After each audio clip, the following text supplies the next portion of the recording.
The Richard Roeper Show is brought to you by AmericanEagle.com Studios. The digital landscape is changing rapidly. To compete in today's online business environment, you need an experienced partner. Since 1995, AmericanEagle.com has partnered with companies of all sizes, offering web design, web development, e-commerce mobile apps, and digital marketing to drive your overall business's success because they believe that today's online world is your online opportunity. Visit AmericanEagle.com to get started today. That's AmericanEagle.com. All right, let's get right to it, shall we? News from the world of entertainment. MSNBC has changed its name. You may have heard about this. MSNBC changing its name to MS Now. Wah, wah. Ms. Now. No, it's MS Now. It's not Ms. Now. To quote myself on Twitter, Ms. Now sounds like the failed pilot from an early 70s sitcom about a divorced mom who leaves small town life behind. It moves to the big city. She's Ms. Now. So here's the story. MSNBC is being renamed after parent company Comcast spins the cable news channel off into a separate corporate entity later this year. It'll now be known as MS Now, and it's becoming a part of Versant, a new company. All these names, they all sound like names from a movie from the 80s that's set in the 2020s, like a RoboCop type movie. Better watch out for Versant. What's Versant up to? They want to run everything. Okay, so Versant chief executive Mark Lazarus said it was NBC Universal's decision to remove NBC and its famous peacock logo from the MSNBC name. The Ms. Now, I'm just going to keep calling it that. The MS Now acronym stands for, are you ready for this? My Source, News, Opinion, and World. I think it once was Microsoft, right? That it stood for, but that are not about anymore. So MS Now means My Source, News, Opinion, and World. What does that mean? My source? Wait a minute. Does it mean it's your source for news, opinion about the world? Or is it your place to go? It's my go-to place for source, news, opinion, and world. I don't know. So MSNBC also will no longer share the resources of NBC News. Remember when MSNBC first started, it was like going to be a cool cable offshoot little sibling of NBC. So the big wigs, the big honchos from NBC, the big stars would then sometimes go on MSNBC. I think that's how it went back in the day. But they're no longer going to share the resources of NBC News. They're going to have its own news organization. But some NBC journalists will go to MSNBC. I think the most fascinating thing about this is that after, I'm sure, long hours and much money and team building exercises and all kinds of discussions, that they came up with the name MS Now, which is just not good. I miss NBC was fine. We knew what it was. It was not NBC, but it was kind of like NBC, and it was over there in the cable, and they're the left-leaning progressive counterpart to Fox News and their right-wing approach. And CNN somewhere in the middle. A lot of people think CNN is very liberal. Other people think CNN is very conservative, which means it's probably a little bit more in the middle of the two. And there you have it.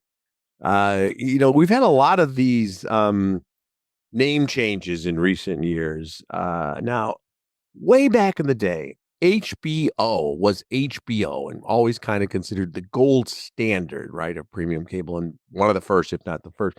HBO, believe it or not, was launched in 1972, although I think most of us really weren't aware of it until the early 80s, somewhere around there. And HBO stood for and stands for Home Box Office, which is a clever name and a clever acronym, right? Home Box Office. So, the box office, we still hear about the box office receipts for theatrical releases. Yes, they still have theatrical releases out there. So this is home, but you're seeing stuff that you'd normally have to go to the box office for. It's Home Box Office. And it's HBO. Everybody knows HBO. Remember the big ad campaign, I believe, was, it's not TV, it's HBO. It's not TV, it's HBO. It's not TV, it's HBO, which of course was still TV, but it was HBO. Then they did HBO On Demand, where you could subscribe on cable, but then get things on demand. That was back in the early 2000s. Remember HBO Go, a streaming app, HBO Go, that you had. HBO Now, which was the standalone service for, if you didn't have cable, then you could have HBO Now, but it was the same as HBO Go, except for it was a direct subscription. And then along came HBO Max. And that's when things really got complicated because you had Warner Media, HBO Max, and then it was just Max. And then we still had HBO. And even people who had shows on HBO or Max were like, I don't know where my show is. It's on HBO Max or something. Now we still have HBO, and we have the streaming service, which is Max, just Max, but not HBO Max. Then remember AOL Time Warner, that was a thing, but AOL was first there in the listing of that. That was a strange one. And this is historically the name changes and the rebranding. People are resistant to change, especially when it comes to, gold level premium standard products that we're used to that have been very successful. And the all-time GOAT, or I should say the reverse GOAT, because it's not the greatest of all time. It's the WOT, the worst of all time, is when Coke went with New Coke. When we talk about blue chip brands, and I'm not talking about the nutritional content or lack thereof or anything like that, but I'm just talking about the fact Coca-Cola, when we talk about the top brands historically, the names that everybody knows, Coca-Cola is always near the top of the list, right? For a century now. And Coke, have a Coke and a smile. And then they went with New Coke. And actually, I believe it wasn't just changing the cans, but it was changing the flavor, right? And everybody knows what a Coke tastes like. Remember, you had the Coke Pepsi taste test. And to this day, I've done pretty well about not going crazy with sodas. I mean, there are certain foods, obviously, that you just want to have a Coke or a Pepsi with. I'm a Diet Coke guy or a Diet Pepsi guy, maybe 2 or 3 a week I try to do. But I believe I could tell you the difference between a Diet Coke and a Diet Pepsi to this day, or a Coke and a Pepsi. And they mess with everything. They screwed up. And to their credit, they then fairly quickly admitted that they screwed up. I think I went back to the original Coca-Cola. Pizza Hut, and they still do this a little bit where they say the Hut. They actually thought about rebranding Pizza Hut completely to The Hut about 15 to 20 years ago. I think there are a couple of franchises that actually put signs up calling it The Hut, but they never really made the change because it was immediately met with, again, it's like Pizza Hut, man. Not my favorite pizza, although, Pizza Hut and Domino's, they have their place. I do remember going to Pizza Hut back in the day where they had the cool decor. And it just had a certain look to it when you went to the Pizza Hut. You get the big picture of, probably either Coke or Pepsi. And they got away from that. And then Radio Shack tried the same thing with the Shack. They wanted you to call it the Shack. They even did like a 3-day, I think, cool event. It was supposed to be a cool event where they want to get the people to say, hey, it's the Shack. And again, they wisely decided that Radio Shack, which, I know has fallen on tough times. I think we still have Radio Shacks out there, don't we? Wait a minute. Hold on. I'm going to do this in real time. I'm going to ask ChatGPT, my friend. I have a friend on ChatGPT. Okay. Are there still any Radio Shacks out there? We talk all the time. My ChatGPT. He's Chad to me, ChatGPT. Are there still any Radio Shacks out there? I'm asking. Well, there are some Radio Shacks. There are still 400. Some 400. They operate independently selling Radio Shack products. How about that? So the Shack is still out there. So we wish all the luck in the world to the fine folks at, wait a minute, what's it called? MS Now. Interesting story here. Bob Odenkirk, he's been making the rounds publicizing Nobody 2, which is in theaters, which I liked, which is the first one had the advantage of being fresh and a great premise of this. Well, we've seen it a couple of times, but this everyman who turns out to be this killing machine and he gets drawn back into the life.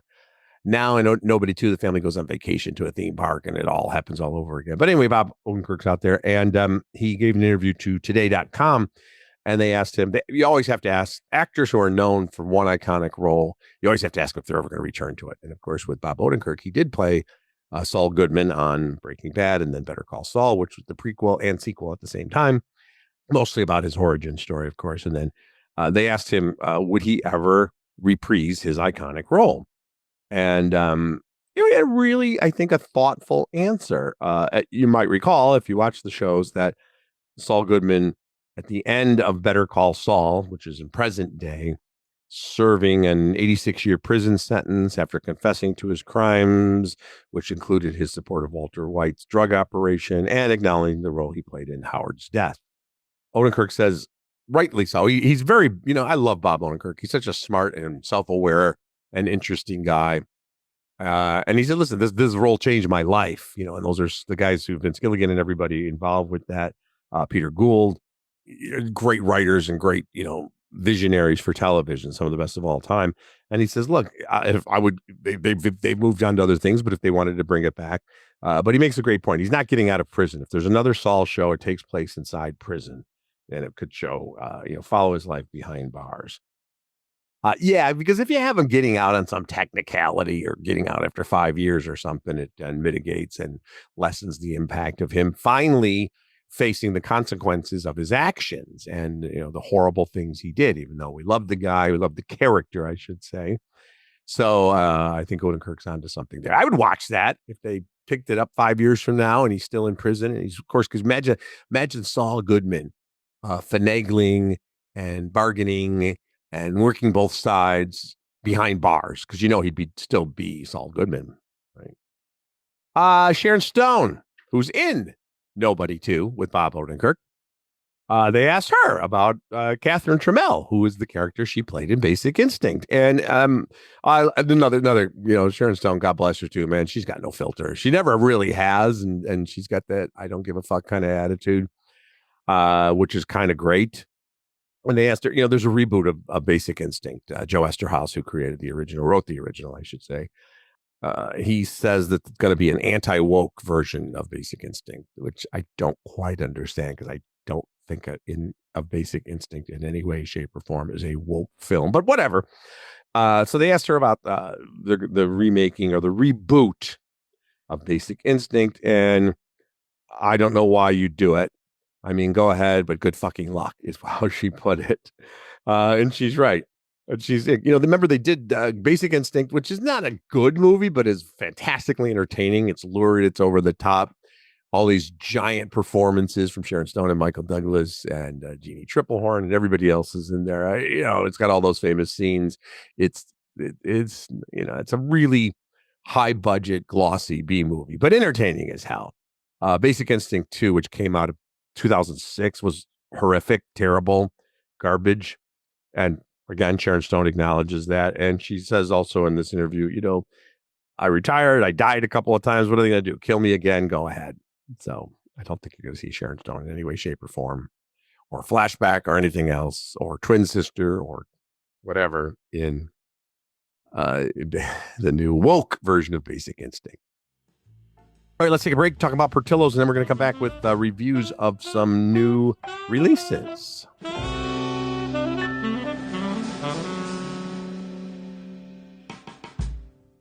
All right, kids, let's talk about Portillo's. It's one of my favorite places to eat on the planet Earth. My delivery history will bear this out. I also happen to live within walking distance of one of the Chicago Portillo's. Yes, that's right. I'm that lucky. It is amazing. You could order from the restaurant or the drive-thru, but if it's not near you, you can go to portillos.com, and order. They got French fries. They got all kinds of comfort food. The amazing hot dogs, the Italian beef, the Italian sausage, some really good salads, by the way, if you want to take it a little bit easy, because you want to have a little bit room left for the chocolate cake, the best chocolate cake in the world.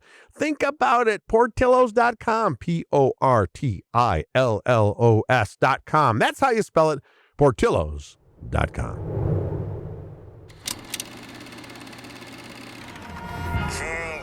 Now ain't this something? I got your full attention now, huh? You finally listening to me. Somebody's got Trey. What do you mean somebody's got Somebody's kidnapped our son. $17.5 million in an all-black Jordan backpack. Try me if you think I'm playing. I ain't got... What is that? Insurance. That's Jake from State Farm. Shout out to my fellas, bro. I can't go out like this. You know that. Shout out to my fellas. Well, then his blood is gonna be on your hands, then. Pack out the trunk. Oh, you want to do this? I got into this by myself. I'm going to get out of it by myself. Where's my money? I got the 4-pounder sitting right here. Don't try nothing funny. Okay, that's a little audio from Spike Lee's latest joint, as he calls his movies, Highest to Lowest. I love this film. It takes big swings. It sometimes suffers from a little bit of pacing, and it has some stilted dialogue, although I think that was actually with Spike Lee. I don't think he's going for stilted, but very theatrical, and he's done that in other movies of his. This is a reimagining of a Kurosawa film from the 60s called High and Low, which was originally based on a novel by Ed McBain. So there's a lot of material here being repurposed. But here's the difference, see, between something like a anti-woke, whatever the fuck that means, version of Basic Instinct, or we're getting remakes of, we've gotten remakes of all these movies, and Presumed Innocent and Fatal Attraction and on it goes, Roadhouse. With this Highest to Lowest, Spike Lee actually does take some material that's been adapted before and makes it his own and makes it something new. So it's set in modern New York City.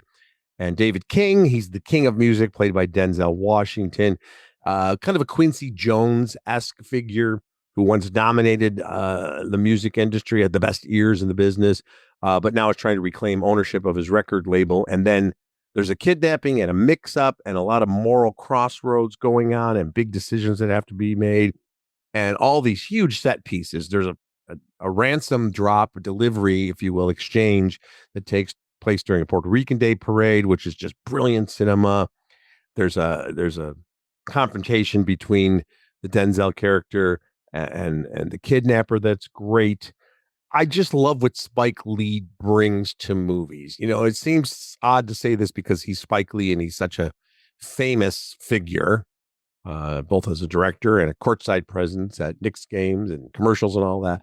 But in a way, I think sometimes we don't appreciate Spike Lee's artistry as a director. People always talk about Scorsese and Fincher and Tarantino. And Spike Lee, when you watch his movies, like the beginning of this movie, Highest to Lowest, it's set in present day New York City. And a lot of it's about the music business and rap in particular. And yet he starts off the movie with, "Oh, what a beautiful morning from Oklahoma," with these amazing shots of New York City. And you're like, what in the hell? And there's another point where we get a full-on musical production. And it's one of those musical numbers where someone's in an apartment and there's just a pianist and the vocalist. But then when the song kicks in, we hear the whole orchestra because that's what happens because it's cinematic. And it goes over the top, but it's brilliantly done. So I love this film. I think it deserves Oscar nominations. Highest to Lowest, Spike Lee still in prime form. I wanted to talk about this this Netflix documentary series that's been out for about a week now, and it's getting a lot of press. It's called Fit for TV, The Reality of the Biggest Loser on Netflix. All my life, I want to be the biggest loser. Work me till the day I die. Being on The Biggest Loser is just like winning the lottery. Whoever loses the most weight wins $250,000. More than 10 million people watched the finale. It was huge. To see us in a gym yelling, screaming, that's good TV. This is what America thinks is healthy and safe. The shame being a failure after being a success. Why didn't anybody let me know that I could have just ruined my life? I think there's a bit of PTSD. You tell me one show that's actually changed people's lives the way The Biggest Loser has, I'd love to hear it. I think it's must-watch television. It's fascinating and sometimes, at times, infuriating to watch. So this is a documentary that looks back at the reign of the show The Biggest Loser, right? That was a huge hit for NBC for more than a decade. I saw snippets of it over the years and obviously was aware of it. You'd see the promos or stories about The Biggest Loser. And listen, it was a brilliant name for a show because it was about really winning by losing weight.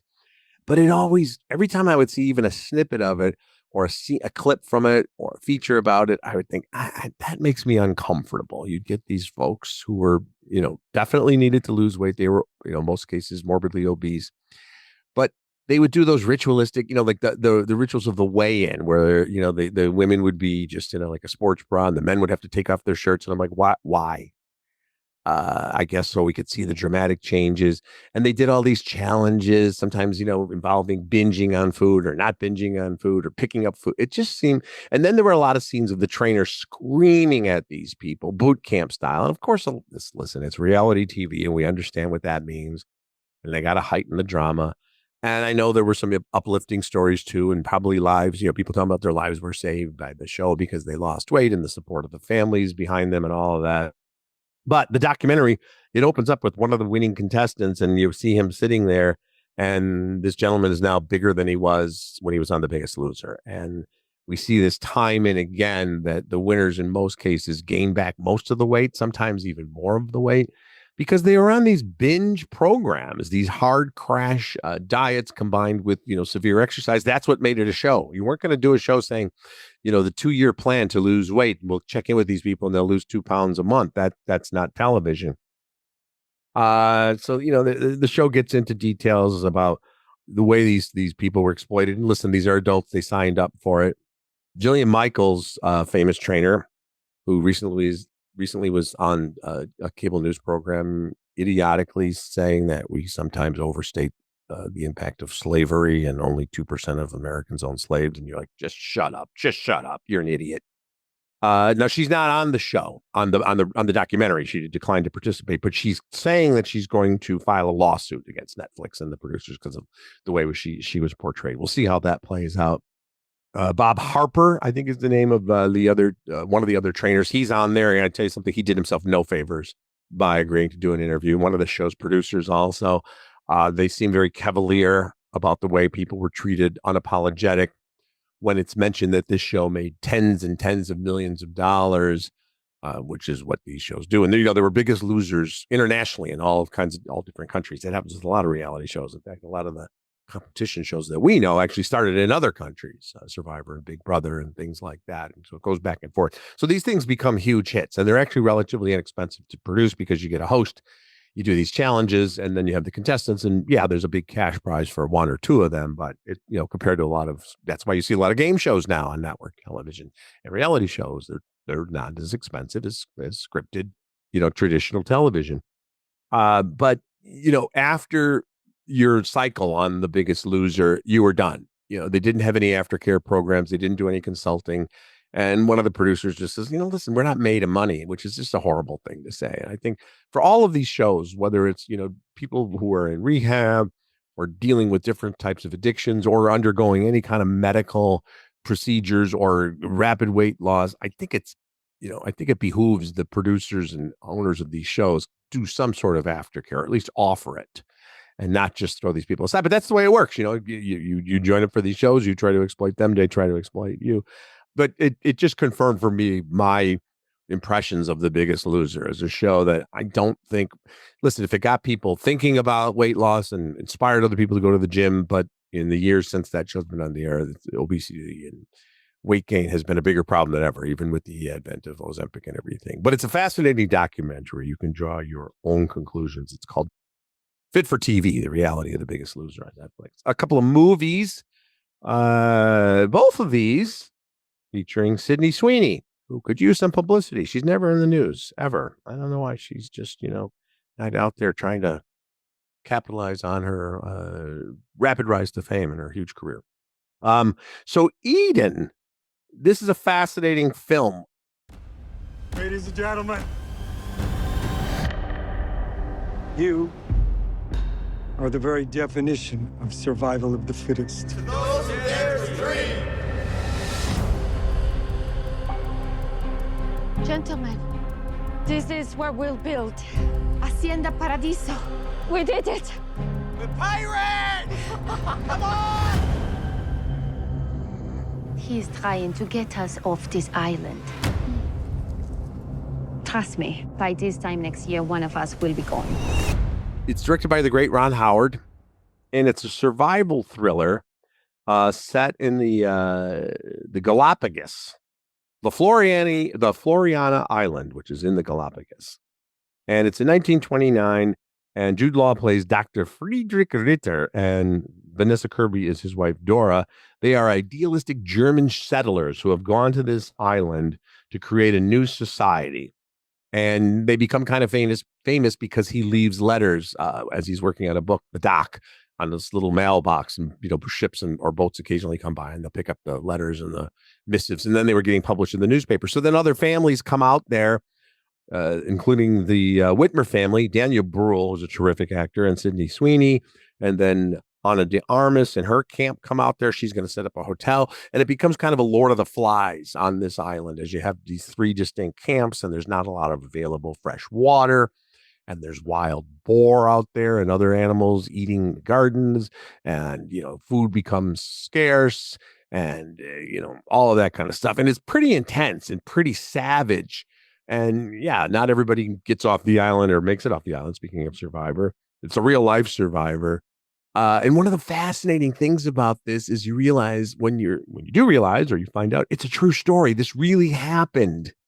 And in fact, the Sydney Sweeney character of Margaret Whitmer, I think her name is Margaret Whitmer, that actual person, Mrs. Whitmer, stayed on that island for until she died when she was 90.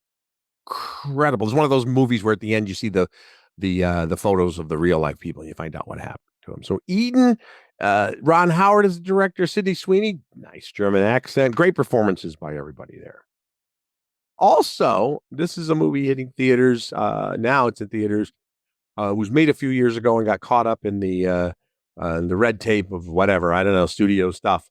A movie called Americana. What would you do if you had $1 million?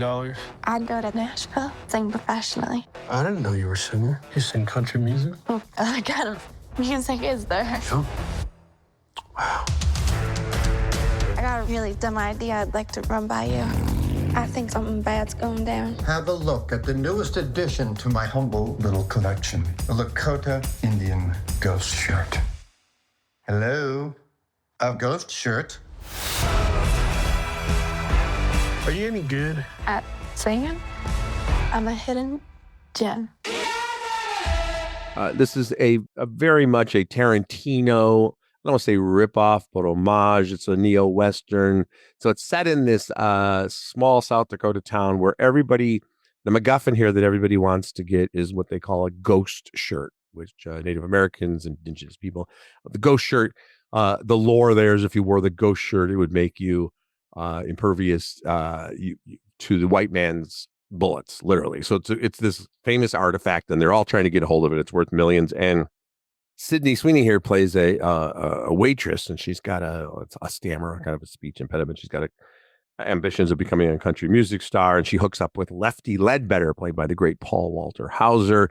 He's a lovelorn guy who's got a little pony ride business, and he's just looking for love.